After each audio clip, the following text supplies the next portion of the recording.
K C. വേണുഗോപാലിൻ്റെയും Ramesh ചെന്നിത്തലയുടെയും നേതൃത്വത്തിൽ ആലപ്പുഴയിൽ നടന്ന ഗ്രൂപ്പ് തല യോഗം പുലർച്ചെ 4 മണിയോടെ സമാപിച്ചു.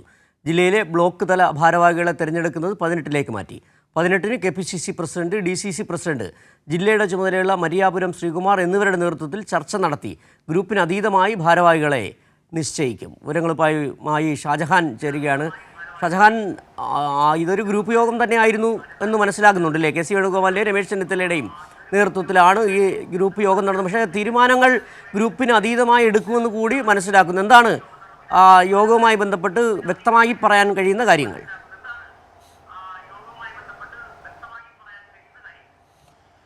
സിജു, സംഘടനാ തിരഞ്ഞെടുപ്പുമായി ബന്ധപ്പെട്ട് ഒട്ടനവധി പ്രശ്നങ്ങൾ ആലപ്പുഴ ജില്ലയിലുണ്ടായിരുന്നു. ഇതിനിടയിൽ മാരാരിക്കുളം മണ്ഡലത്തിൽ നിന്നും കോൺഗ്രസിൻ്റെ വലിയൊരു വിഭാഗം BJPയിലേക്ക് ചേക്കേറുന്നൊരു സാഹചര്യമുണ്ടായി.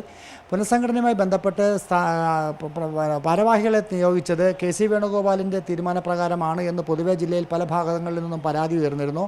ഇത്തരം പരാതികളൊക്കെ തന്നെ മറ്റ് നേതാക്കളും, രമേശ് ചെന്നിത്തല അടക്കമുള്ള നേതാക്കളൊക്കെ തന്നെ നേതൃത്വവുമായിട്ട് ചർച്ച ചെയ്തിരുന്നു. പക്ഷേ ഇത്തരം പ്രശ്നങ്ങളൊക്കെ നിലനിൽക്കുന്ന സാഹചര്യത്തിൽ ഇത് പരിഹരിക്കുന്നതിന് വേണ്ടിയിട്ടാണ് അടിയന്തരമായിട്ടൊരു യോഗം ചേർന്നിരിക്കുന്നത്. കാര്യം, ഒട്ടനവധി ആളുകൾ രാജിവെച്ച് മാറി നിൽക്കുന്നു. DCC മെമ്പർമാർ വരെ പാർട്ടിയിൽ നിന്നും മാറി നിൽക്കുന്ന ഒരു സാഹചര്യം. ഇവരെയൊക്കെ തന്നെ കൂട്ടിയോജിപ്പിച്ചുകൊണ്ട് മുന്നോട്ട് പോകണമെന്നൊരു തീരുമാനത്തിലേക്കാണ് എത്തിയിരിക്കുന്നത്. അതിന് പ്രധാന കാരണം വരുന്ന തെരഞ്ഞെടുപ്പുകൾ തന്നെയാണ്. ഇതിന് മുന്നോടിയായിട്ട് ഈ 18-നാണ് മറ്റൊരു യോഗം, KPCC പ്രസിഡന്റിൻ്റെ നേതൃത്വത്തിൽ മറ്റൊരു യോഗം ചേരുന്നു. ആ യോഗത്തിന് ശേഷം ജില്ലയിൽ പുതിയ ഭാരവാഹികളെ തീരുമാനിക്കും. നിലവിലുള്ള ഭാരവാഹികൾ അതോടുകൂടി അസാധുവാകുമെന്നൊരു തീരുമാനത്തിലെത്തിയിരിക്കുകയാണ്. മാത്രവുമല്ല, ഈ കഴിഞ്ഞ ദിവസങ്ങളിലൊക്കെ തന്നെ ഇതുമായി ബന്ധപ്പെട്ട് ഗ്രൂപ്പിൻ്റെ ഭാഗമായിട്ട് പ്രവർത്തിച്ചവർക്കെതിരെ ശക്തമായ നടപടികളുണ്ടാകും.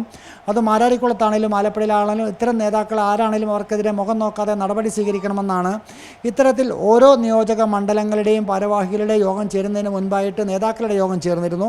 ഈ യോഗത്തിലെടുത്ത തീരുമാനം അതായിരുന്നു. ഇത്തരത്തിലുള്ള യോഗമാണ് കഴിഞ്ഞ ദിവസം, അതായത് ഇന്നലെ രാത്രി വൈകിട്ട് 5 മണി മുതൽ പുലർച്ചെ 3 മണി വരെ ആലപ്പുഴയിലെ ഒരു സ്വകാര്യ ഹോട്ടലിൽ നടന്നത്.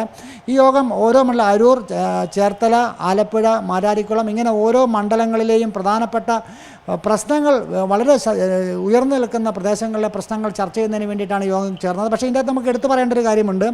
കഴിഞ്ഞ ഏതാണ്ട് ഒരു 6-7 മാസം മുൻപ് വരെ വളരെ സജീവമായിട്ട് കേരള രാഷ്ട്രീയത്തിൽ നിന്ന VD സതീശനോ അദ്ദേഹത്തിൻ്റെ ഗ്രൂപ്പുകളെയോ പൂർണ്ണമായിട്ടും ഒഴിവാക്കിക്കൊണ്ടാണ് ഇപ്പോൾ രമേശ് ചെന്നിത്തലയും അതോടൊപ്പം തന്നെ കെ.സി. വേണുഗോപാൽ അടക്കമുള്ള ശക്തമായ ഒരു ടീം രംഗത്ത് പിടികൂടി. ശരി ഷാജഹാൻ, ഏതായാലും മനസ്സിലാകുന്നുണ്ട് ഗ്രൂപ്പ് തല യോഗം തന്നെയാണ്. ഒരു പുതിയ അച്ചുതണ്ട്, കെ.സി. വേണുഗോപാൽ ചെന്നിത്തല നേതൃത്വത്തിൽ നടന്ന ഗ്രൂപ്പ് തല രഹസ്യ യോഗം ആലപ്പുഴയിൽ സമാപിച്ചിരിക്കുന്നു. വിവരങ്ങളാണ് ഷാജഹാൻ പങ്കുവച്ചത്.